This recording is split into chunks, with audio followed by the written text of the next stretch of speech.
اسرائیل اور امریکہ کے ایران پر حملوں کا سلسلہ نہ تھم سکا۔ جنوبی تہران پر حملے، 12 افراد شہید، 28 زخمی۔ ایران کے شہر اصفہان میں اہم توانائی انفراسٹرکچر پر فضائی حملہ۔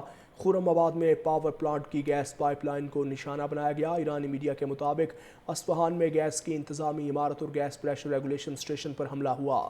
بمباری کے بعد خرم آباد میں بجلی کا نظام معطل۔ صبح قم میں ٹربائن انجن بنانے والی کمپنی پر میزائل حملہ۔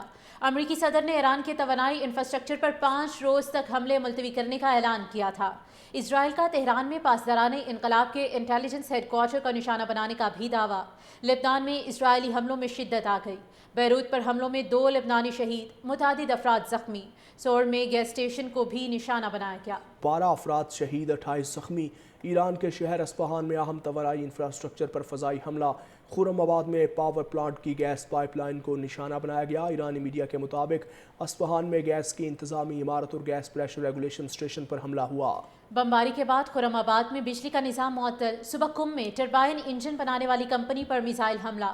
امریکی صدر نے ایران کے توانائی انفراسٹرکچر پر 5 روز تک حملے ملتوی کرنے کا اعلان کیا تھا۔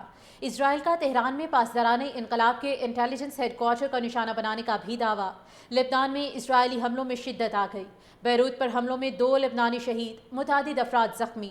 سور میں گیس اسٹیشن کو بھی نشانہ بنایا گیا۔ 12 افراد شہید، 28 زخمی۔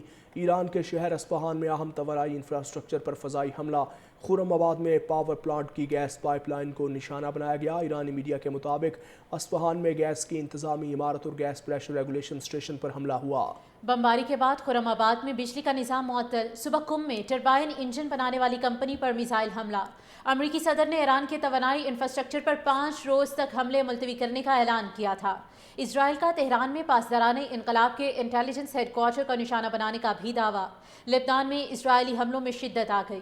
بیروت پر حملوں میں 2 لبنانی شہید، متعدد افراد زخمی۔ سور میں گیس اسٹیشن کو بھی نشانہ بنایا گیا۔ 12 افراد شہید، 28 زخمی۔ ایران کے شہر اصفہان میں اہم توانائی انفراسٹرکچر پر فضائی حملہ۔ خرم آباد میں پاور پلانٹ کی گیس پائپ لائن کو نشانہ بنایا گیا۔ ایرانی میڈیا کے مطابق اصفہان میں گیس کی انتظامی عمارت اور گیس پریشر ریگولیشن اسٹیشن پر حملہ ہوا۔ بمباری کے بعد خرم آباد میں بجلی کا نظام معطل۔ صبح قم میں ٹربائن انجن بنانے والی کمپنی پر میزائل حملہ۔ امریکی صدر نے ایران کے توانائی انفراسٹرکچر پر 5 روز تک حملے ملتوی کرنے کا اعلان کیا تھا۔ اسرائیل کا تہران میں پاسداران انقلاب کے انٹیلیجنس ہیڈ کوارٹر کا نشانہ بنانے کا بھی دعویٰ۔ لبنان میں اسرائیلی حملوں میں شدت آ گئی۔ بیروت پر حملوں میں 2 لبنانی شہید، متعدد افراد زخمی۔ سور میں گیس اسٹیشن کو بھی نشانہ بنایا گیا۔ 12 افراد شہید، 28 زخمی۔ ایران کے شہر اصفہان میں اہم توانائی انفراسٹرکچر پر فضائی حملہ۔ خرم آباد میں پاور پلانٹ کی گیس پائپ لائن کو نشانہ بنایا گیا۔ ایرانی میڈیا کے مطابق اصفہان میں گیس کی انتظامی عمارت اور گیس پریشر ریگولیشن اسٹیشن پر حملہ ہوا۔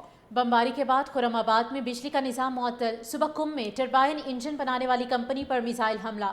امریکی صدر نے ایران کے توانائی انفراسٹرکچر پر 5 روز تک حملے ملتوی کرنے کا اعلان کیا تھا۔ اسرائیل کا تہران میں پاسداران انقلاب کے انٹیلیجنس ہیڈ کوارٹر کا نشانہ بنانے کا بھی دعویٰ۔ لبنان میں اسرائیلی حملوں میں شدت آ گئی۔ بیروت پر حملوں میں 2 لبنانی شہید، متعدد افراد زخمی۔ سور میں گیس اسٹیشن کو بھی نشانہ بنایا گیا۔